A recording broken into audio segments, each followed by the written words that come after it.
Hi everyone, in front of me I've got Infinix Hot 30 and let me share with you how to change the date and time on this device. So first of all, let's enter the settings and then scroll down to the very bottom to find the system. Now let's tap on date and time. And as you can see here, we've got some options which are currently inactive. It is because we are using automatic options, so first of all we have to turn them off.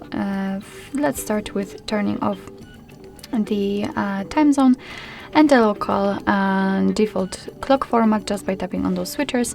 Here we have to tap on this option at the top and tap on off in order to activate the date and time. So let's tap on it, and as you can see, just by swiping we can change the date. Tap on OK and it will be immediately applied. The same situation with the time, just by swiping, change it and confirm it. As you can see, it will immediately appear on the status bar. Here we can manually decide which format we want to use. Currently we are using 12-hour format. If you want to use 24-hour one, just tap on the switcher right here.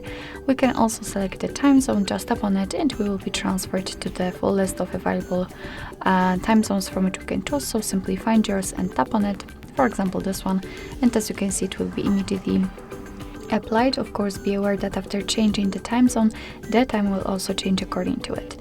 Here we've got the dual clock option, which simply means that after turning it on, just by tapping on the switcher, your device will display two different clocks.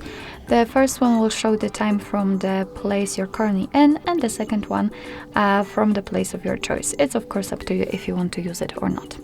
So this is the whole manual customization of date and time, and of course if you want you can go back to all previous settings just by tapping on the switchers here and picking the network provided time or GPS provided time.